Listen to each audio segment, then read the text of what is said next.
To understand the relationship between Israel and Saudi Arabia, you first need to know how Saudi Arabia became a country. Exactly 100 years ago is a good place to begin a brief analysis of this region, for it was in 1916 that the British and French, along with Russian backing, signed the Sykes-Picot Agreement during World War I.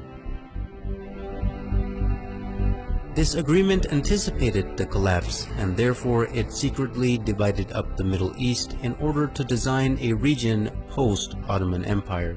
In 1917, the year following the agreement, the Zionists had gained sufficient influence and control over the British government to get it to issue the Balfour Declaration, which promised Jews a homeland in Palestine.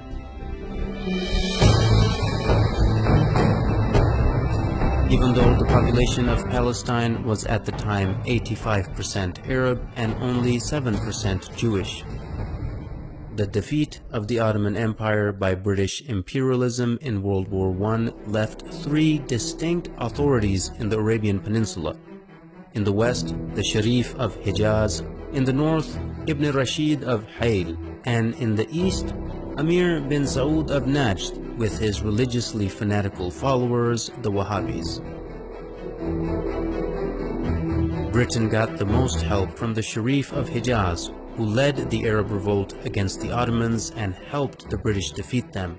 In return for his support, the British had agreed and promised him the establishment of a single Arabian country from Gaza to the Persian Gulf. After the war, however, Britain did not keep its promises. Instead, it drew up the Sykes-Picot Agreement and issued the Balfour Declaration. The Sharif was discontent with this betrayal and told the British that he would never sell out Palestine to the Empire's Balfour Declaration. He would never allow the establishment of a Zionist state in Palestine or accept the new random borders drawn across Arabia by British and French imperialists. At this point, T.E. Lawrence, famously known as Lawrence of Arabia, was dispatched to bribe the Sharif and buy his support. When this didn't work, T.E. Lawrence turned to threats, which were also echoed by the colonial secretary Winston Churchill. Both men threatened to unleash Ibn Saud and his ferocious Wahhabis on them, whom they were already arming and funding for the sake of countering the threat of Ibn Rashid of Hayl, who also stubbornly opposed the establishment of a Zionist state in the region. In September of 1921, Hayl was attacked by Ibn Saud and they could not resist the vicious onslaught.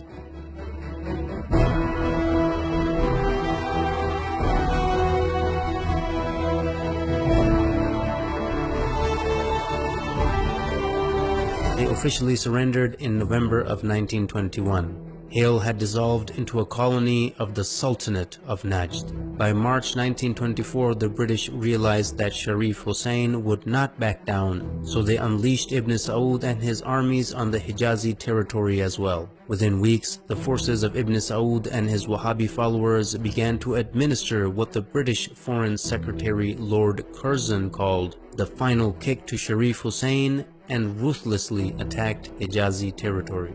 By September 1924, Ibn Saud had overrun Ta'if, the summer capital of the Sharif. In mid-October 1924, Ibn Saud captured Mecca, the holiest place in Islam. After losing Mecca, the Sharif had to flee and lose his entire territory to Ibn Saud, ancestor of the current Saudi lineage. In January 1925, Ibn Saud had begun his siege of Jeddah, and the city finally surrendered in December 1925, bringing an end to over 1,000 years of caliphate rule which had begun after the demise of Prophet Muhammad. In February 1926, the new unified Wahhabi state was rebranded by the empire in 1932 as the Kingdom of Saudi Arabia.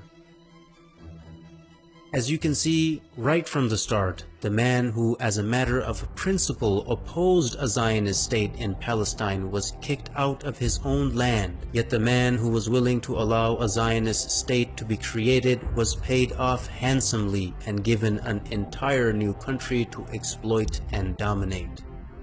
Even today, any nation that is opposed to the legitimacy of the Zionist entity are being destroyed one by one, while the nations that support the existence of the Zionist entity, like Saudi Arabia, are being compensated handsomely for their subservience.